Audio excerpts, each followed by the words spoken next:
জাহিলিয়াত যুগে মহানবী সাল্লাল্লাহু আলাইহি ওয়াসাল্লামের জন্মের পূর্বে মূর্তি পূজা বিরাট আকারে ব্যাপকতা লাভ করে। অজ্ঞতা ও মূর্খতার উন্নতির সাথে সাথে গায়রুল্লাহর পূজার আকীদাও ব্যাপক জনপ্রিয়তা লাভ করে। আল্লাহ পাকের একত্ববাদের ধারণা বিশিষ্ট ও দুর্বল লোকদের মধ্যে সীমিত হয়ে যায়, এমনকি ক্রমান্বয়ে সমগ্র জাতিগোষ্ঠী মূর্তি ও পুতুলের পূজায় লিপ্ত হয়ে যায়। জাহেলিয়াতের যুগে মানুষের অন্তর্মন উপাস্য দেবদেবী ও মূর্তির সঙ্গে কায়েম হয়ে গিয়েছিল। প্রকাশ্য মূর্তি পূজার সাথে সুস্পষ্ট শিরকের রাজত্ব চলছিল। আরবের প্রতিটি গোত্রে, প্রতিটি শহরে ও প্রতিটি জনপদের একটি বিশেষ মূর্তি ছিল। বরং বলা যায় প্রতিটি পরিবারের নিজস্ব মূর্তি ছিল। ঐতিহাসিক কালবি রহমতুল্লাহ আলাইহি বলেন, মক্কা মুকাররমার প্রতিটি ঘরেই তাদের একটি নিজস্ব মূর্তি ছিল।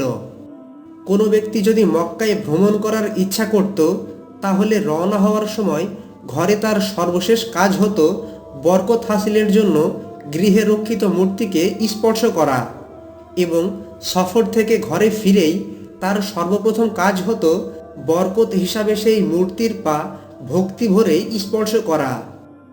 জাহিলিয়াতের যুগে মূর্তি সম্পর্কে খুবই বাড়াবাড়ি করা হতো এবং তারা এই মূর্তি পূজার ভিতরে ডুবে থাকত। কেউ বানাতো মূর্তি, আর কেউ বানাতো মূর্তির ঘর। আর যে ব্যক্তি মূর্তি বা মূর্তির ঘর কোনোটাই বানাতে পারত না, সে হারাম শরীফের সামনে একটি পাথর গেড়ে দিত, অথবা হারাম শরীফ ভিন্ন অন্য কোথাও যেখানে সে ভালো মনে করত সেখানে পাথর পুঁতে তার চারিপাশে এমনভাবে শান শওকতের সাথে তাওয়াফ করত, যেমনভাবে বায়তুল্লাহ শরীফের চারপাশে তাওয়াফ করা হয়। এই সব পাথরকে তারা আনসাব বলতো। খোদ কাবা শরীফের ভিতরে, যেই কাবা শরীফকে কেবল আল্লাহ পাকের ইবাদতের জন্য নির্মাণ করা হয়েছিল, সেই কাবা শরীফের প্রাঙ্গণে ৩৬০টি মূর্তি রক্ষিত ছিল।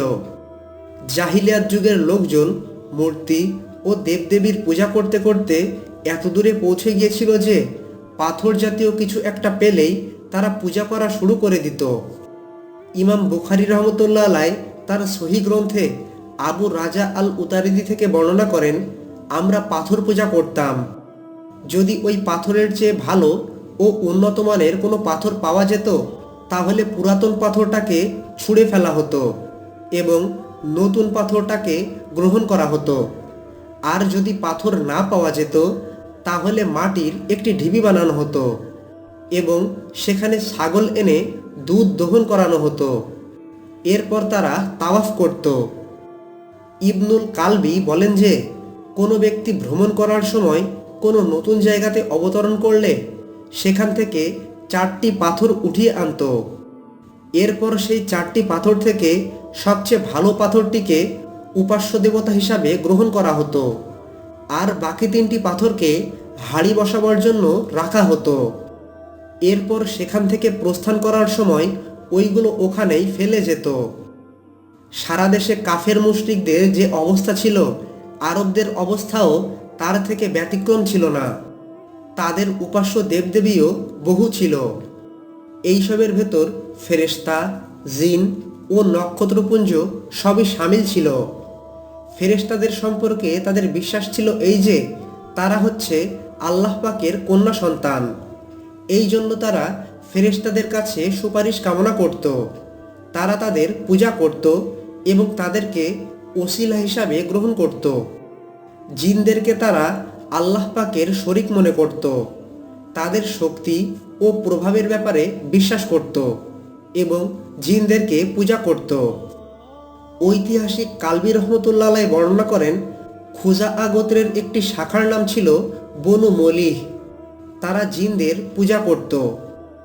হযরত সায়েদের একটি বর্ণনা থেকে জানা যায়, হিমআর নামের একটি গোত্র সূর্যের পূজা করত। কিনানা গোত্র চাঁদ পূজা করত। অন্যান্য কিছু গোত্র নক্ষত্রের পূজা করত এবং বনু আসাদ গোত্র বুধ গ্রহের পূজা করত। জাহিলিয়াত যুগের ব্যক্তিদের মধ্যে বহু নৈতিক ব্যাধি বাসা বেঁধেছিল। তাদের কাছে মদ খাওয়া এতই সাধারণ বিষয় ছিল যে এর আলোচনা তাদের সাহিত্য ও কাব্যের একটি বিরাট অংশ জুড়ে স্থান করে নিয়েছিল। আরবি ভাষায় মদের যেই বিপুল সংখ্যক নাম পাওয়া যায় এবং এই সব নামের ভিতর যেই সূক্ষ্ম পার্থক্যের প্রতি লক্ষ্য রাখা হয়েছে, সেটা থেকেই এর ব্যাপকতা বোঝা যায়। জাহিলিয়াত যুগে মদের দোকান ছিল প্রকাশ্য রাস্তার উপর। সেই সব মদের দোকান যাতে সহজে চেনা যায়, সেই জন্য সেই দোকানগুলোর উপর পতাকা উঠত। জাহিলিয়াত যুগে জুয়া ছিল গর্ব ও শ্রেষ্ঠত্বের বিষয়। জুয়া এমন পরিমাণ ব্যাপকতা লাভ করেছিল যে কোনো ব্যক্তি যদি জুয়ায় অংশগ্রহণ না করত, তাহলে এটা তাদের কাছে ছিল কাপুরুষতা। প্রসিদ্ধ তাবি হজরত কাতাদা রহমতুল্লাহ আলাইহি বলেন, জাহিলিয়াত যুগে একজন তার ঘরবাড়ি জুয়ার বাজি হিসাবে ধরত। এরপর জুয়ায় সেটা হারিয়ে ব্যথা ভরাক্রান্ত দৃষ্টিতে প্রতিদ্বন্দ্বীর হাতে তা দেখত। এর ফলে ঘৃণা ও শত্রুতার আগুন জ্বলে উঠত এবং পরিশেষে এর পরিণতি যুদ্ধের পর্যায়ে গিয়ে পৌঁছাত। হেজাজের আরব অধিবাসীরা ও ইহুদিরা সুদী লেনদেন করত। তারা চক্রবৃদ্ধি হারে সুদের কারবার চালাত।